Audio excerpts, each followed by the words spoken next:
At naming transition metal compounds.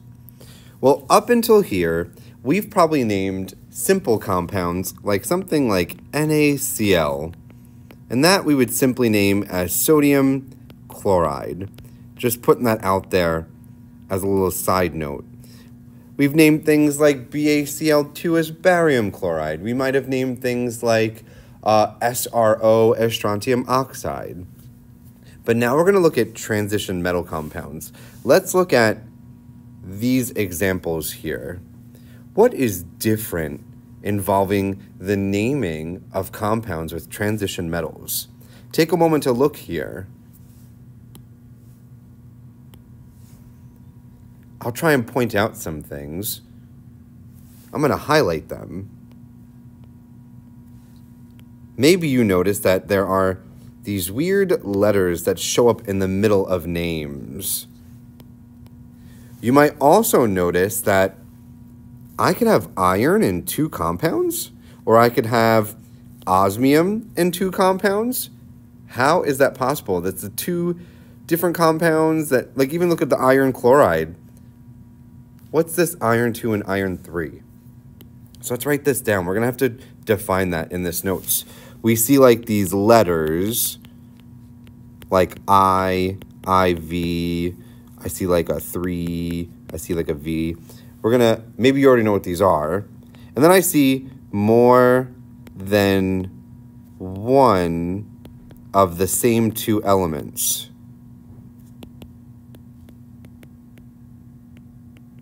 So like I see FeCl2 and FeCl3.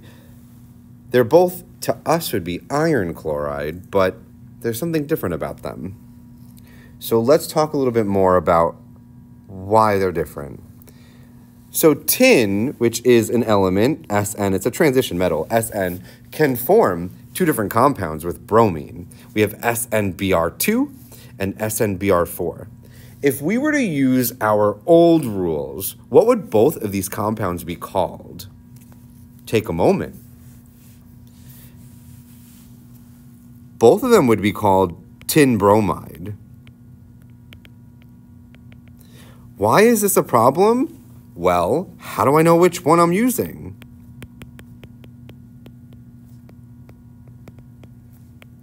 How do I know which one is which? So we're going to need a new nomenclature. And if you haven't defined nomenclature, it's just a system of naming. We're going to need a new nomenclature. Let's try and name SnBr2 a little bit differently. So for SnBr2, we could look at the charge of tin. Well, how am I going to do that? Well, I actually do know the charge of bromine. On the periodic table, you should have gathered that bromine is a -1 charge. There are 2 bromines in this compound. There is 1 tin in this compound. The sum of the bromines, -1 and -1, add up to -2. Something you need to recall is that the sum of the charges need to add up to 0.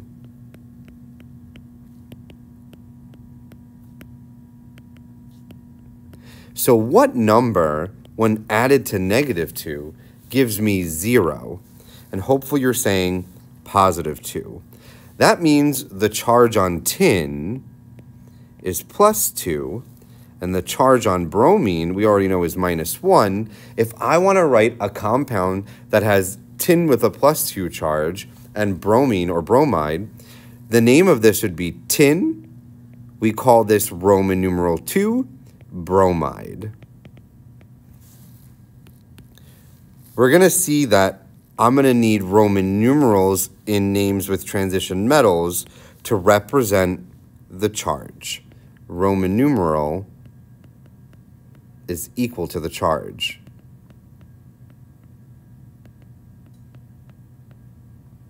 Let's try another one. Let's do SnBr4. Let's do it in the same manner, but a little bit quicker.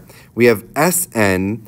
I don't know what its charge is. I can't really look on the periodic table and find it. It's not defined by group. But I do know the charge of Br Each Br is -1, and there are 4 of them. Added together, that adds up to -4. What charge then must this tin be that when I add it to 4, I get 0? And hopefully you're saying +4. That means this tin is a +4 charge. And of course, we have Br -1. And a little bit of a recap, if I knew the charges, of course I could do the crisscross method that you may have learned and write the formula SnBr4. This would be called tin, and instead of having a Roman numeral 2, we will get a Roman numeral 4, which is an IV bromide. So we're going to do plenty of practice of this in these notes here. This is how you begin to name compounds with transition metals. So what's the difference in naming? If I were to name CaCl2, not a transition metal, Ca is calcium, Cl is chlorine, but if I name it in compounds, that will be calcium chloride. It will always look like CaCl2, always CaCl2. But NiCl2, this is nickel, which is a transition metal. I don't know its charge. I'm letting you know that I need Roman numerals in this name, but I do know chlorine is chloride. This is going to be nickel. It's going to end in chloride, but I need a Roman numeral. Well, what's its charge going to be? Each chlorine from the periodic table is -1. That means this nickel must be +2. If I add -2 to +2, I get my 0. So this is nickel, Roman numeral 2, chloride. The way that I name compounds that have these transition metals in them, metals that I don't really know their charges off the bat, I need to put Roman numerals. And hopefully you love the crisscross method. If I am given its name, it's going to be quicker for me to get the formula if I know the charges. So let's do potassium phosphide. Potassium is a symbol K. Phosphide is a symbol P. If I look on the periodic table, potassium forms a charge of +1. Phosphide forms a charge of -3. I could do a nice crisscross method if you remember doing that. I'm going to bring the 1 down by the P and the 3 down by the K, and I get a formula of K3P. This is potassium phosphide. For manganese oxide, the charge is right there in the Roman numeral. Manganese, Roman numeral 4. So manganese has a symbol of Mn. Roman numeral 4 means I have a charge of +4. And then oxide, which comes from oxygen, that's O, and its charge that it forms is -2. Now I purposefully have a little trick with this question here. If I first do the crisscross method, I get Mn2O4. But be careful. You need to simplify this formula. Ionic formulas need to be simplified. Need to be simplified. So Mn2O4, if I divide that whole thing by 2, I divide 2 by 2, and I divide 4 by 2, I will get the actual formula of MnO2. I wanted to put this in here so you don't forget that my ionic formulas, ionic compounds need to be simplified. I cannot have a common multiple. So now let's put some vocabulary and notes on this. Where are our transition metals? They are found in the middle of the periodic table right here. This is the middle. Some elements that we used before, we had nickel. We just did manganese. Before we had iron. In the notes in the top there was osmium. Okay, these are transition metals. I don't know their charges off the top of my head, so I need Roman numerals for their charges. So some notes for you here. Transition metals are metal elements found in the middle of the periodic table. I don't know the charge automatically. I need to do a little bit of math. Why? This is because their properties allow them to form multiple charges, multiple cations. So before we saw like iron could be +2 and +3. Before we saw tin could be +2 and +4. Transition metals are special cases because they could form more than one charge.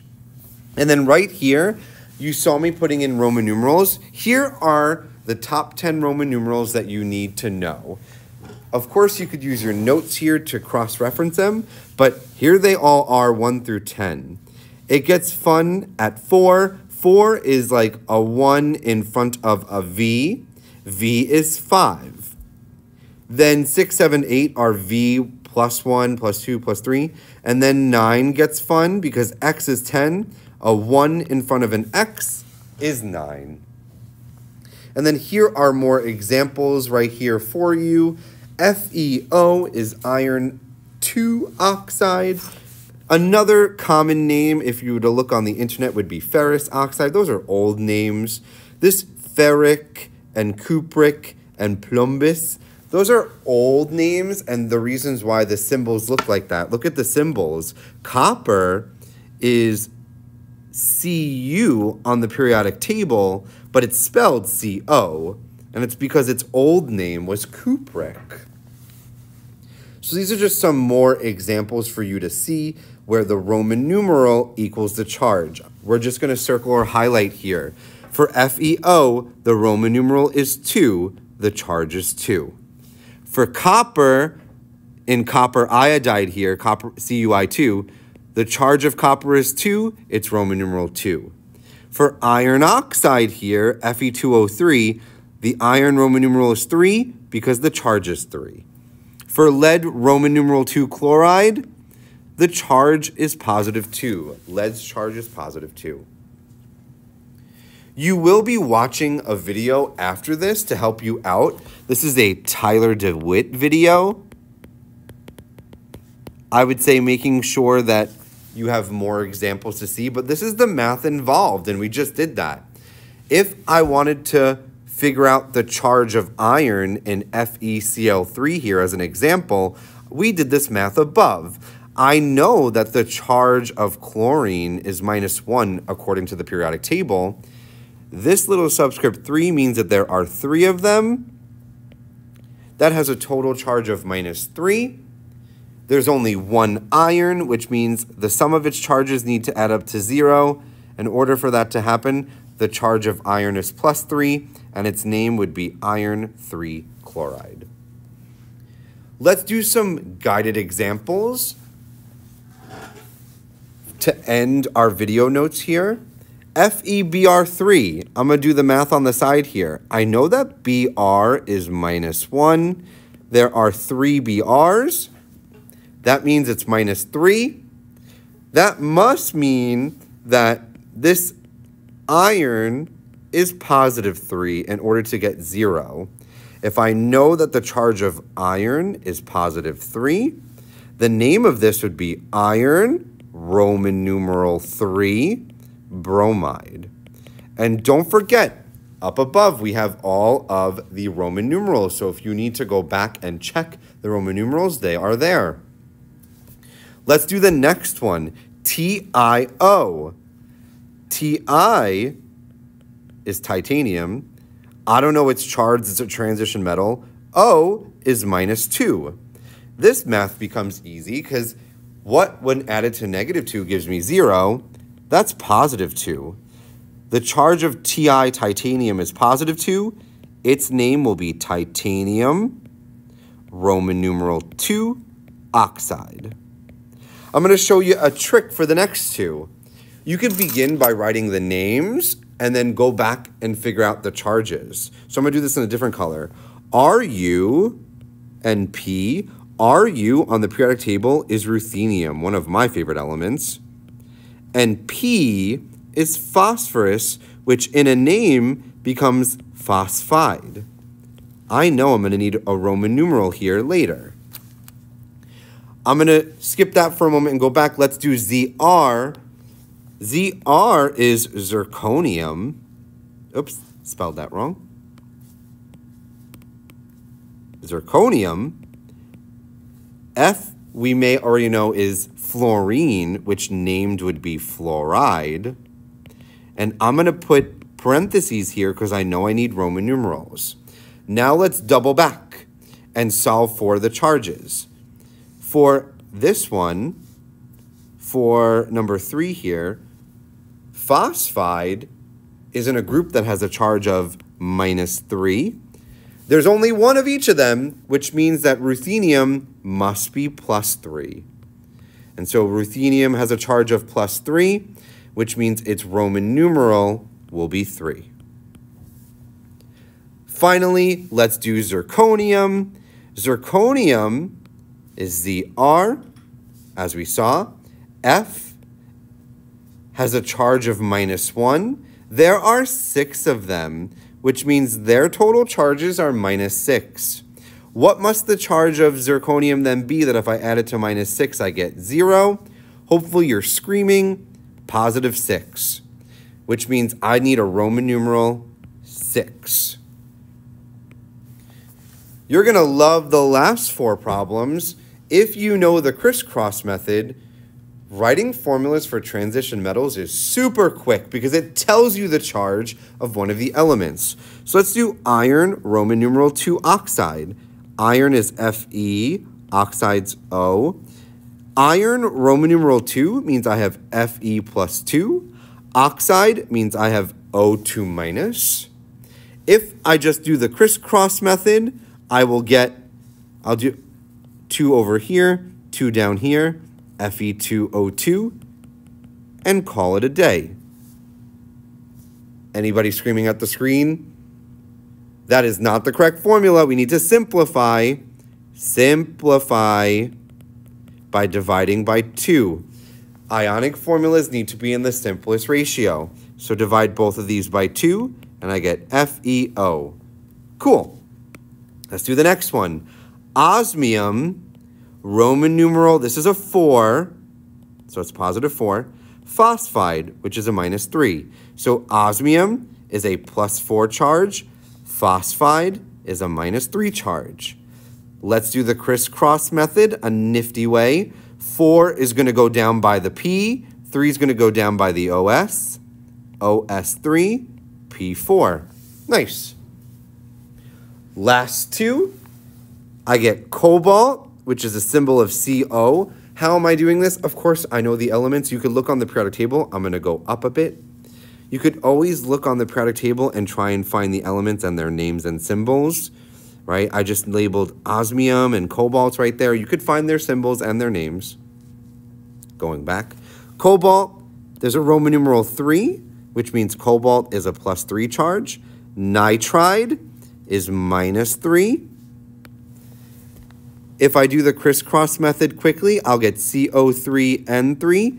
That needs to be simplified to CON. They both can be divided by 3, and I get CO1N1. Finally, the last one, manganese 5 oxide. So manganese is Mn. 5 means its charge is +5. Oxide is O with a 2 minus. Let's do the math. Mn plus 5, O minus 2. If I do the nice crisscross, I'll get Mn2O5. Final answer. All right, so we just did 8 examples together, 4 in which we do the names from the formulas, 4 in which we do the formulas from the name. I would say next, watch Tyler DeWitt's video to make sure you're good for being able to name. He does it a simple or another way, and then you'll have a worksheet to answer after. If you have any other questions or concerns, make sure you reach out, make a little note. There you go.